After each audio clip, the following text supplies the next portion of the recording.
Hello everybody, welcome to the Wonky Angle, where I talk about electronic music, both new and old. And today I'm talking about the new album from Aes Dana, A Period. Alright, so this is my second time covering Vincent Villuis, the founder of Ultimae Records. Back in 2019, I covered his last album, Inks. If you want my thoughts on his previous work, you can check out that video. I also spent a decent chunk of that video venting about the whole Ultimae label, and I may as well recap that since it's directly relevant to this review as well.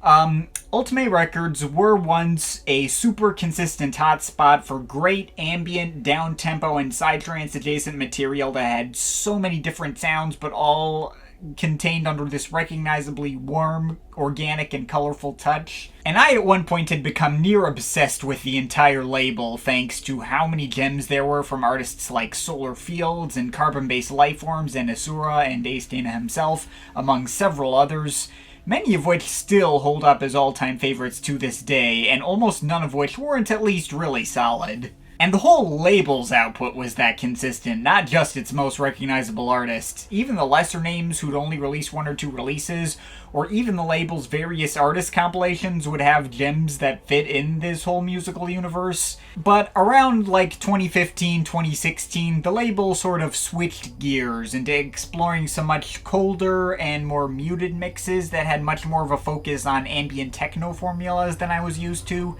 with a few of its best artists, most notably Solar Fields and CBL, breaking off and going independent. And after a string of releases that did not have the same appeal to me as the majority of the label's previous output, and I found to be fairly disappointing as a result, Ultimae just kind of ended up falling off my radar entirely, and I stopped following them as religiously as I used to.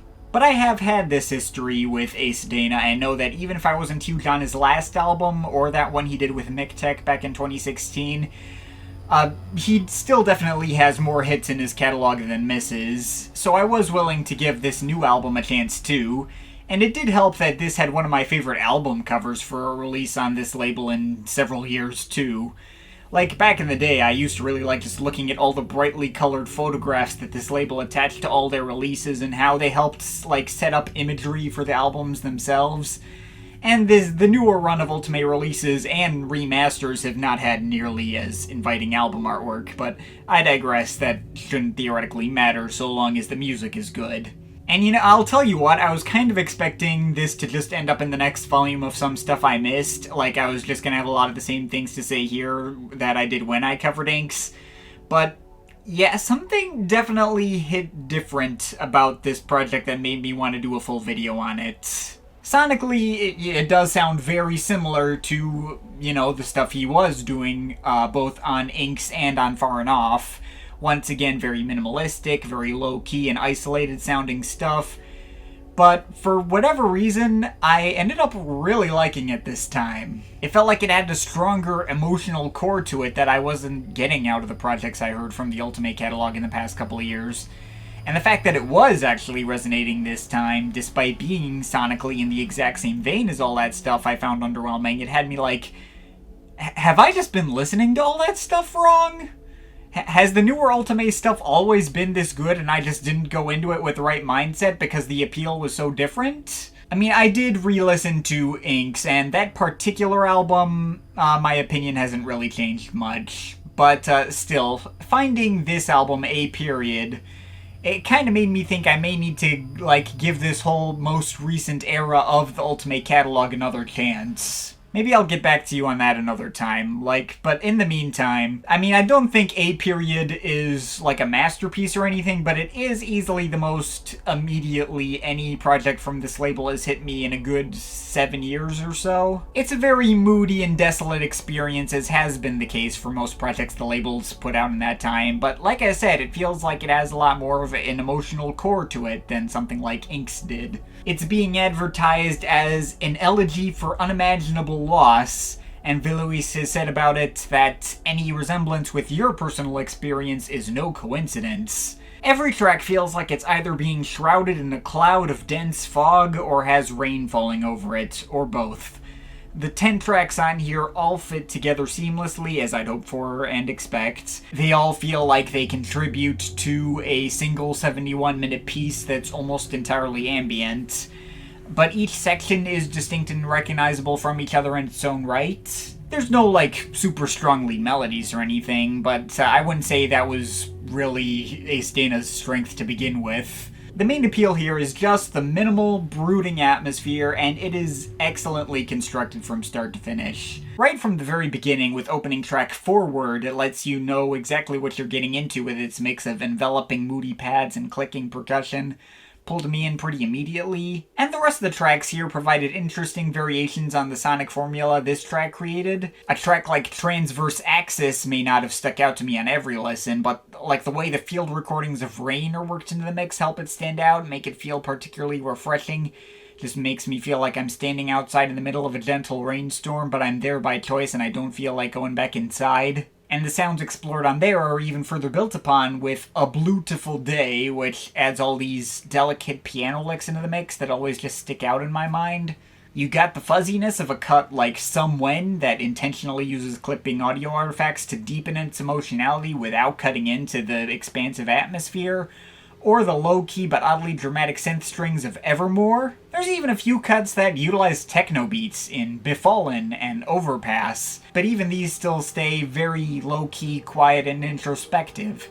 Helps give the album a bit more variety, but perfectly fits into the album's atmosphere. Same with the trance-ish synth chord sequences on Haphazard. And then there's the closing stretch, too. Penultimate cut, Ambivalent, almost gets borderline orchestral with its mix of bittersweet melodic pads and cycling chord effects that rejoin the minimal tapping percussion. Might just be the emotional high point of the album for me, and how intense and dramatic it can get in points while never, like, unfittingly overbearing.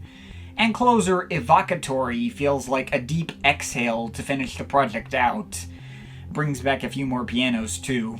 There's seriously not a single weak cut on this project. Anytime I thought I decided on a least favorite, I'd change my mind the next listen. Like, this could act as, I don't know, the spiritual opposite to Fortet 16 Oceans or something. Like, where that was an album for waking up in the morning to a bright sunny day with blue skies and 75 degrees outside. This is an album for waking up in the morning to overcast skies with an upcoming 50% chance of rain and you're in kind of not a good mood.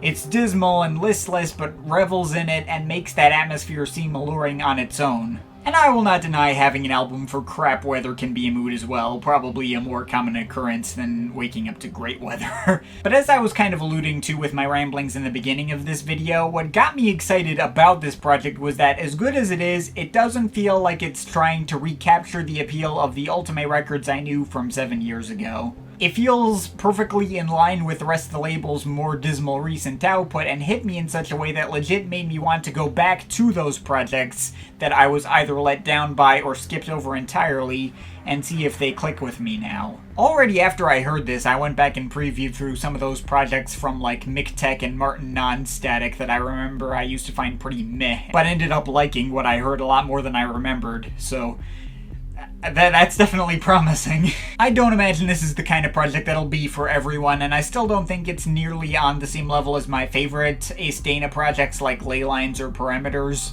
but it's only been rapidly growing on me more and more with every listen.